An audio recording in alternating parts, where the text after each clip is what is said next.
சதுரங்க பிரியர்கள் அனைவருக்கும் வணக்கம். ஸோ இன்றைக்கி நம்ம பார்க்க போகிற வீடியோவில் 45வது செஸ் ஒலிம்பியாடோடைய சுற்று 8ல் இருந்து நம்ம ரிசல்ட்ஸ் ஃபஸ்ட்டு டிஸ்கஷன் பண்ணிட்டேன். அதுக்கப்புறம் வந்து பார்த்திங்கன்னா நம்ம குகேஷ் வந்து பார்த்திங்கன்னா பஹம் மஹசூதலோட, அதாவது ஈரான் நாட்டோட போட்டி போட்டிருந்தாங்க. அதில் பஹம் மஹசூதலோட வந்து விளையாடிருந்தார். அந்த கேம் வந்து நம்ம பார்க்க போகிறோம். ஸோ அதுக்கு முன்னாடி நான் சொன்ன மாதிரி நம்ம ரிசல்ட்ஸ் முதல்ல டிஸ்கஷன் பண்ணிடலாம்.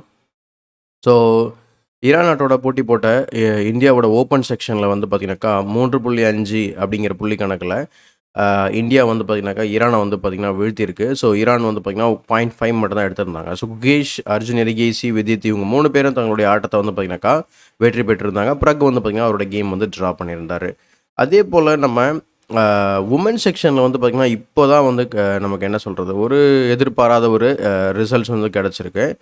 ஸோ அவங்க உமன் செக்ஷனில் வந்து பார்த்திங்கனாக்கா ஐ திங்க் ஃபஸ்ட் டைம் வந்து லாஸ் பண்ணியிருக்கிறாங்க. ஸோ லாஸ்ட் டைமும் இதே போல் அந்த இடம் தான் பிரச்சனையாச்சு அப்படிங்கிற மாதிரி இருக்குது. ஸோ இங்கே வந்து 2.5 வந்து பார்த்திங்கன்னா போலண்ட் எடுத்துருக்குறாங்க. ஸோ இந்தியா வந்து ஆக்சுவலாக 1.5. ஸோ ஹரிகா, அடுத்து வந்து பார்த்திங்கனாக்கா வைஷாலி ரமேஷ் பாபு, ஸோ இவங்க 2 பேருமே வந்து பார்த்திங்கன்னா தோல்வி அடைஞ்சிருக்காங்க. திவ்யா வந்து வெற்றி பெற்றிருந்தாங்க. அடுத்து வந்திகா அகர்வால் வந்து பார்த்திங்கன்னா கேமை ட்ரா பண்ணியிருந்தாங்க. இதன் மூலயமா வந்து முதல் முறையாக வந்து பார்த்திங்கன்னா இந்தியா இந்த ஒலிம்பியாடில் தோல்வியை தழுவியிருக்கு. இப்போ நம்ம வந்து குகேஷோட கேமை வந்து பார்க்க ஆரம்பிச்சிடலாம். ஸோ குகேஷோட கேமில் வந்து பார்த்திங்கன்னா ரொம்ப இன்ட்ரெஸ்டிங்காக டாக்டிக்கலாக வந்து கொண்டு போயிருந்தார் பஹம். பட் அந்த டாக்டிக்கல் ஐடியாவிலேருந்து வெளியில் வர்றது அவருக்கு கஷ்டமாக இருந்தது. ஸோ அதுதான் வந்து இந்த கேமோட ஒரு ஷார்ட்டான ஒரு இன்ட்ரோ. ஸோ கேமில் வந்து அவர் D4 ஓப்பன் பண்ணுறாரு. ஓப்பனிங் வைஸ் நம்ம இங்கே வந்து ஒரு குயின்ஸ் கேபிட் டிக்ளைன் வந்து பார்க்குறோம். குகேஷ் வந்து டிக்ளைன் வேரியேஷன் சூஸ் பண்ணுறாரு.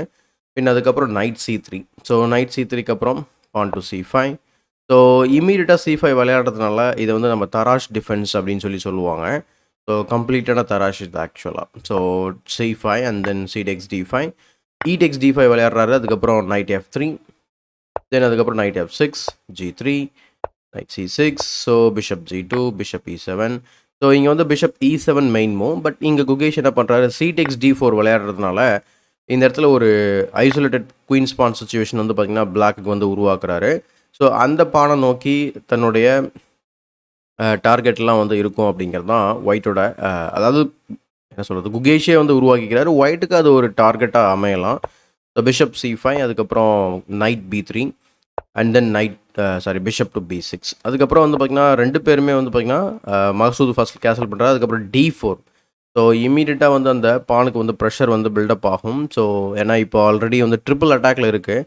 ஸோ இந்த இடத்துல நீங்கள் உங்களால் வந்து பார்க்க முடியும். ஸோ ட்ரிபிள் அட்டாக்ல இருக்குது. இந்த இடத்துல வெட்ட முடியுமா அப்படிங்கிற ஒரு கேள்வி எல்லாருக்குள்ளேயும் எழும். ஸோ நைட் டேக்ஸ் D5 இமீடியட்டாக கேப்சர் பண்ணலாமா அப்படின்னா பிஷப் E6 ஆக்சுவலாக வந்து கேப்சர் பண்ண தான் முடியும். பட் அதுக்கான காம்பன்சேஷன் வந்து பார்த்திங்கன்னா பிளாக்கு இருக்கும் அப்படிங்கிறது தான் ஐடியா. டெவலப்மெண்டல் காம்பன்சேஷன் தான் அது. பட் கேமில் வந்து கேன்சல் பண்ணிடுறாரு. அதுக்கப்புறம் D4, அந்த பானுக்கு ட்ரிபிள் அட்டாக் இருக்குது, பானை புஷ் பண்ணி நைட்டை ஓட விடுறாரு. நைட்டை வந்து பார்த்திங்கன்னா A4 போயிடுது. இதுக்கு முன்னாடி கிட்டத்தட்ட நம்ம வந்து 11வது மூவ் பார்த்துட்ருக்கோம். பட் இதிலிருந்து மட்டுமே 200 கேமுக்கு மேலே இந்த பொசிஷனில் இருக்குது நைட் A4. நைட் A4க்கு அப்புறம் கேன்சல் பண்ணிடுறாரு குகேஷ்.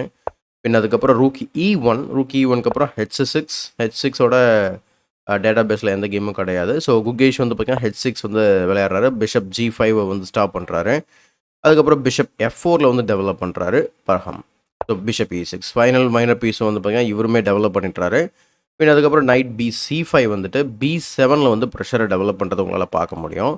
அதுக்கு பிஷப் D5 போட்டு ஸ்ட்ராங்காக இருக்கக்கூடிய பிஷப் வந்து அவர் நியூட்ரலைஸ் பண்ண பார்க்குறாரு. இந்த பொசிஷனில் தான் வந்து அவர் ஓப்பனிங்கை வந்து கொஞ்சம் மிஸ்பிளே பண்ண ஆரம்பிக்கிறாரு. காரணம் என்ன அப்படின்னு நம்ம பார்க்கும்போது, இந்த இடத்துல மூவ் ஆர்டர் வந்து நைட் டேக்ஸ் B7 தான் ஃபஸ்ட்டு, அல்லது என்ன சொல்கிறது, கரெக்டான ஃபஸ்ட்டு மூவ். அதுக்கப்புறம் queen E7, knight takes B6, A takes B6, E4, D takes E3, rook takes E3, and then queen takes B7, bishop takes D5, and then இந்த மாதிரி ஒரு variation வந்து கண்டினியூ ஆகும். ஸோ இந்த வேரியேஷனை பொறுத்த வரைக்கும் ஒயிட்டுக்கு ஒரு பான் வந்து எக்ஸ்ட்ரா கிடைக்கும் அப்படிங்கிறது தான் ஐடியா. பட் கேமில் என்ன நடக்குது அப்படின்னு நம்ம பார்க்கும்போது நைட் டேக்ஸ் B7 ஃபஸ்ட்டு விளையாடாமல் அதுக்கு பதில் அவர் நைட் டேக்ஸ் B6 வந்து விளையாடுறதுனால மூவ் ஆர்டர் வந்து கொஞ்சம் மிஸ்பிளே பண்ணுறாரு. அதனால knight takes B7 and then queen to D7. So அதனால் என்னென்னா பிளாக்குக்கு வந்து அந்த டெவலப்மெண்டல் பிரச்சனை வந்து எதுவும் கிடையாது ஆக்சுவலாக. ஸோ அந்த பான் வந்து ஒரு பான் அப்பில் இருக்கிறாரு. But D takes E3 and then rook takes E3, knight to B4. So இந்த knight to B4 இருக்கிறதுனால அவருக்கு இந்த ஒரு வாய்ப்பு கிடைக்குது. பெஸ்ட் மூவ் இந்த பொசிஷனில் வந்து பார்த்தீங்கன்னா அவர் குகேஷ் வந்து விளையாடுறாரு. அதுக்கப்புறம் நைட் டு D6 பிஷப்போட பாதுகாப்பில் தான் இந்த நைட் வந்து B7 வந்ததுக்கான காரணம். பட் பிஷப் டெக்ஸ் G2 விளையாடுனதுக்கப்புறம் இந்த நைட் வந்து பார்த்தீங்கன்னா ஒரு பின்ல இருக்கிறத உங்களால் கவனிக்க முடியும்.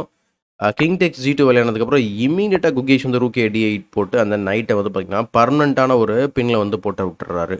ஸோ இந்த வேரியேஷனில் இதுதான் வந்து அவருக்கு இருக்கக்கூடிய பிரச்சனை. இப்போ இந்த பின்னில் வந்து எப்படி நம்ம பிரேக் பண்ண போகிறோம் அஸ் அ ஒயிட் பிளேயராக?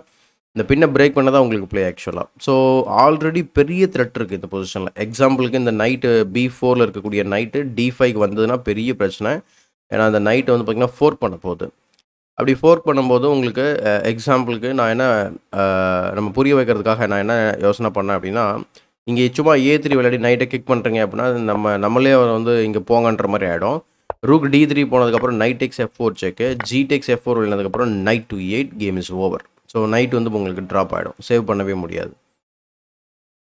ஸோ ஆக மொத்தத்தில் இதில் ஒரு பெரிய பின்னில் வந்து மாட்டிக்கிட்டாரு. இதுலேருந்து எப்படி தப்பிச்சாரா இல்லையான்றதான் மீதி இருக்கக்கூடிய 15 மூவ். ஏன்னா 20 மூவ் நம்ம ஆல்ரெடி பார்த்துட்டோம். ஸோ ரொம்ப ஃபாஸ்ட்டாக தான் வந்திருக்கோம். ஸோ ரூக் B3 வந்து போகிறாரு. ஸோ ரூக் B3 போயிட்டு அந்த நைட் D5 வந்து ப்ரிப்பேர் பண்ணுறாரு, எப்படி மீட் பண்ணலான்னு சொல்லிட்டு. ஸோ இப்போவும் பார்த்தீங்கன்னா ஒன்றும் லூசிங் பொசிஷன்லாம் கிடையாது. பட் ரொம்ப ட்ரிக்கி. என்ன சொல்கிறது, இதுல வந்து அக்யூரேட்டாக விளையாடணும். ஆனால் பஹம் வந்து பார்த்தீங்கன்னா எக்ஸலண்ட்டான ஒரு டிஃபெண்டர் அப்படின்ற மாதிரி விளையாடிருப்பார். ஸோ பெஸ்ட் மூவ்ஸ் எல்லாமே வந்து கண்டுபிடிச்சிருப்பாரு. பிஷப் E5, குயின் E6, அதுக்கப்புறம் குயின் டு D4 எல்லாமே டாப் மூவ்ஸ் ஆக்சுவலாக. அண்ட் தென் இங்கே குகேஷ் வந்து பார்த்தீங்கன்னா நைட் டு G4 போயிட்டு மிஸ்டேக்குன்னு சொல்லி உங்களுக்கு கொஷின் மார்க் போட்டிருக்கிறத பார்க்க முடியும். அப்போ எதுங்க கரெக்ட் மூவ் அப்படின்னா ரூக் டேக்ஸ் D6. ஏன்னா பிஷப் டெக்ஸ் D6, குயின் டெக்ஸ் D6 நம்ம நேற்றுக்கு கேமை வந்து நமக்கு ஞாபகப்படுத்தும். ஸோ இவர்கிட்ட ஒரு 2 நைட்ஸ் வெர்சஸ் ஒரு ரூக் இம்பேலன்ஸ் வந்து நம்மளால் வந்து பார்க்க முடியும். ஸோ டெஃபினட்டாக வந்து பார்த்திங்கன்னா இந்த இம்பேலன்ஸ் வந்து கை கொடுக்க வாய்ப்பு இருக்குது. பட் கேமில் என்ன ஆச்சு அப்படின்னா நைட் டு G4 போய்ட்டு பிஷப்பை சேஸ் பண்ண உடனே அவருக்கு வந்து பிஷப் டெக்ஸ் G7 வந்து அலோவ் பண்ணுறாரு. ஸோ ஆக்சுவலாக இந்த வேரியேஷனை பொறுத்த வரைக்கும் ஒயிட்டுக்கு 3 பான் கிடைக்கும், பிளாக்குக்கு வந்து பார்த்திங்கன்னா அதுக்கு பதில் ஒரு பீஸ் கிடைக்கும். இது ஒரு இம்பேலன்ஸ் வந்து ஒயிட்டு கிட்ட ஆப்ஷனாக இருக்குது. எக்ஸாம்பிளுக்கு இந்த மாதிரி போகிற மாதிரி இருக்குன்னு வச்சுக்கோங்களேன். ஸோ இந்த பொசிஷன் வந்து கம்ப்ளீட்லி ஹோல்டபுள் அப்படிங்கிறது தான் வந்து ஐடியா. பட் என்ன ஆகுது அப்படின்னா பிஷப் டெக்ஸ் G7 டேரெக்டாக விளையாடாமல் அவர் ரூக் D1 வந்து விளையாடுறாரு. பின் அதுக்கப்புறம் night E7. So night E7 போயிட்டு திரும்ப அந்த பின்னை வந்து ரினோவல் பண்ணுறாரு. அதுக்கப்புறம் பிஷப் டெக்ஸ் G7 வந்து பர்ஹம் விளையாடுறாரு. Knight to F5. So knight F5 வந்து பார்த்திங்கன்னா ஒரு பெரிய ஒரு ஃபோர்க் உங்களால் பார்க்க முடியும். நைட் F5க்கு அப்புறம் அவர் குயின் F4 போகிறாரு. அண்ட் அதே போல் இந்த பொசிஷனில் நம்ம குயின் டெக்ஸ் G4 விளையாட முடியாது, மிகப்பெரிய blender. Night to E3 check இருக்குது. அதே போல் இன்னொரு ஆப்ஷன் நைட் டெக்ஸ் F5 வந்து பார்த்திங்கன்னா விளையாட முடியும். 2 ஆப்ஷன் இருக்குது. இது வந்து பார்த்திங்கன்னா ஒரு இம்பேலன்ஸ். இந்த இம்பேலன்ஸ் வந்து பார்த்திங்கனாக்கா ரஃப்லி ஈக்குவல் பொசிஷன் அப்படின்னு சொல்லலாம். இப்படி விளையாடுறதுனாலும் விளையாடி இருக்கலாம். பட் கேமில் வந்து குகேஷ் வந்து டாப் மூவ் குயின் F4 வந்து பர்ஹம் குயின் F4 வந்து விளையாடுறாரு. அதுக்கப்புறம் நைட் டெக்ஸ் G7. நைட் டெக்ஸ் G7 விளையானதுக்கப்புறம் நான் சொன்ன மாதிரியான ஒரு இம்பேலன்ஸ் வந்து இங்கே பார்க்க முடியும். இன்னும் ஒரு பான் மட்டும் அவர் கேப்சர் பண்ண வேண்டியிருக்கு. ஸோ ரூக் டெக்ஸ் B6. ஆக மொத்தத்தில் பர்ஹம்க்கு வந்து 3 பான் இருக்குது. குகேஷ்க்கு வந்து ஒரு நைட் எக்ஸ்ட்ரா இருக்குது. அப்போ இந்த இம்பேலன்ஸ் பொறுத்த வரைக்கும் நம்ம ஆல்மோஸ்ட் வந்து பார்த்திங்கன்னா என் கேமில் இருக்கும். இந்த என் கேமில் வந்து இந்த இம்பேலன்ஸ் வந்து யாருக்கு கை கொடுக்கும் அப்படின்னு நம்ம வந்து ஷார்ட்டாக கேட்கும்போது ஆக்சுவலாக பான் இருக்கவங்களுக்கு என் கேமில் கொஞ்சம் ஃபேவரபுளாக இருக்க வாய்ப்பு இருக்குது. அட் த சேம் டைம் வந்து பார்த்திங்கன்னா கிங்கோட பொசிஷனை நம்ம வந்து கம்பேர் பண்ணி ஆகணும். ஸோ கிங் வந்து பார்த்திங்கன்னா கொஞ்சம் எக்ஸ்போஸ்டாக இருக்கிறதுனால அந்த எக்ஸ்ட்ரா ஒரு பீஸ் கிங் அட்டாக் பண்ணுறதுக்கு உதவி புரியும் அப்படிங்கிறதுலையும் எந்த ஒரு மாற்று கருத்து கிடையாது. ஆனால் இந்த கனெக்டட் பாஸ் பான்ஸ் வந்து பார்த்திங்கன்னா ரொம்ப ஸ்ட்ராங்கான பாஸ் பான்ஸ்ன்றதையும் நம்ம மறக்கக்கூடாது. ஸோ அந்தளவுக்கு ஒரு ஒரு இம்பேலன்ஸ் வந்து இங்கே கிரியேட் பண்ணியிருக்காரு. ஸோ F5க்கு அப்புறம் pawn to H3 kicking the knight E5. So knight E5 போனதுக்கப்புறம் இப்போ நமக்கு நிறைய ஆப்ஷன்ஸ் இருக்குது. இப்போ நீங்களே வந்து இந்த பொசிஷனை வந்து சிந்தனை பண்ணுறீங்க அப்படின்னா இப்போ இந்த பொசிஷனில் ஒயிட் என்ன விளையாடலாம் நான் உங்களுக்கு ஒரு கேள்வி கேட்டேன் அப்படின்னா நீங்கள் யோசனை பண்ண ஆரம்பிப்பீங்க. ஒரு சில மூவ்ஸ் உங்களால் கண்டுபிடிக்க முடியும். Even A4, even B3. So எல்லாமே ஆப்ஷன் லைக் B3 அப்படி இல்லைனா நான் சொன்ன மாதிரி A4. ஸோ ஜஸ்ட் வந்து பார்த்திங்கன்னா பாஸ் பண்ண அட்வான்ஸ் பண்ணக்கூடிய ஒரு ஆப்ஷன். அல்லது வந்து ஈவன் ரூக் டு D2 கூட ஒரு ஆப்ஷன் தான். ஆனால் கேமில் வந்து அவர் என்ன பண்ணிடுறாரு அப்படின்னா நைட் C4 வச்சு கேமை பிளெண்டர் பண்ணிடுறாரு. இது வந்து ஆக்சுவலாக வந்து நார்மல் பிளெண்டர் கிடையாது, லூசிங் பிளெண்டர். ஸோ இதை உடனே வந்து குகேஷ் வந்து கேபிட்டலைஸ் பண்ணிடுறாரு ஆக்சுவலாக. ஸோ நைட் C4க்கு அப்புறம் queen takes C4, rook takes D8 and then queen takes E5. So queen takes E5க்கு அப்புறம் பயங்கரமான அட்டாக் இருக்குது. எக்ஸாம்பிள் அவர் ஃபஸ்ட்டு ரூக் D1 போட்டுடுறாரு, பேக் ரேங்க் வந்து கண்ட்ரோல் பண்ணுறாரு. ஒரு செக் கொடுத்தோம் அப்படின்னா கிங்குக்கு வந்து எஸ்கேப் ஸ்கோர்ஸ் கம்மி. குயின் H1, ரூக் H1 வந்து செக்மேட் ஆக வாய்ப்பு இருக்குது. ஸோ அவர் என்ன செய்கிறாரு அப்படின்னா ரூக் B3 வந்து ட்ரை பண்ணுறாரு. பட் ரூக் பி3க்கு வந்து பார்த்தீங்கன்னாக்கா ரொம்ப சிம்பிளான ரிப்ளை குயின் F1 செக். ஏன்னா அதை வந்து அவரால் பிளாக் பண்ண முடியாது. ஸோ கிங் F3 அதுக்கப்புறம் குயின் H1 செக் கொடுக்குறாரு.